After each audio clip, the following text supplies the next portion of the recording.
James is ready to take his project out to Mrs. Wright's class and try it out. This class at Washington Middle School in Olympia, Washington, is like hundreds of others across the country, where teachers impart vital new technology skills to their students. But in this Generation Y class, the 7th graders are doing the teaching. That font is good for the titles because it's big. It's big enough that you can distinguish the letters. Okay. And the teachers are learning. Do you see anything you would change? Yeah, there's no home link here. Okay. I noticed that on your previous page, like you have one here, and that's really good.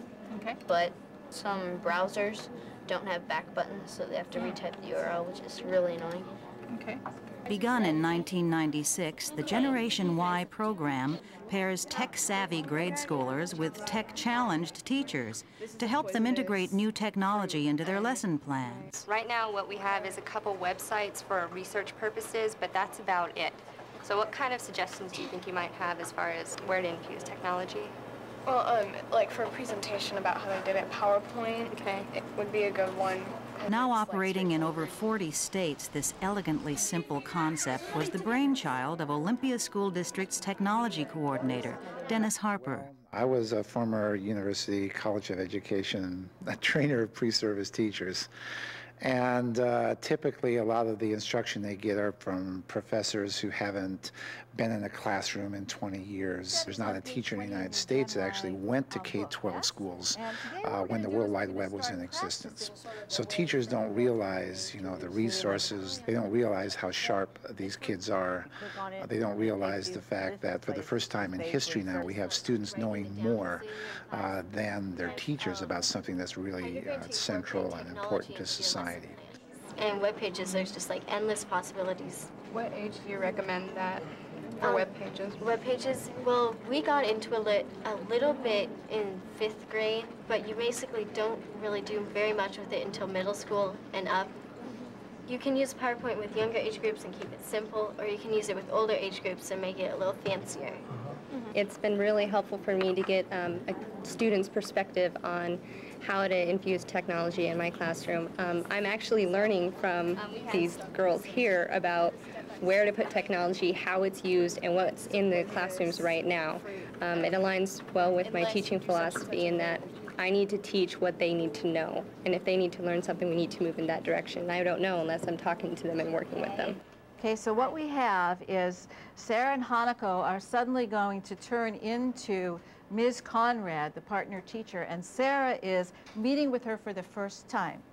Gen Y students also practice communication skills and teaching methods so they can better assist pre-service teachers with lesson planning.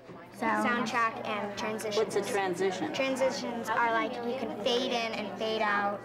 Younger Gen Y kids, like these 4th graders, help their classroom teachers learn new skills like video editing. Are there sound effects that you could use? Yeah, we have to go into a CD, and then you export it to iMovie, and then you can use it for the school news. Okay.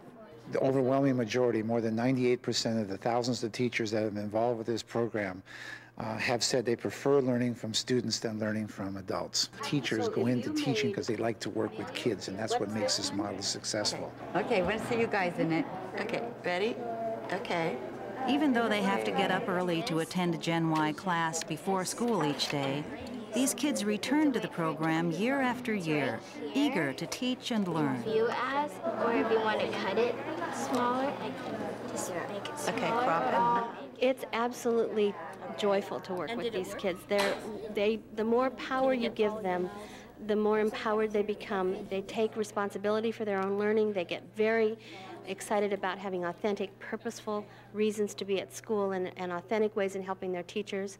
They take charge of their learning, and it carries across into all of the disciplines. They just really feel that it's important for them to be here, that they are the people who matter in the school. Heading's good with the graphics. Okay, so what I want you to watch for is James shows his first 2 or 3 slides is what are the things that you Gen Y instructors like Craig Costello see more than a win-win proposition at work.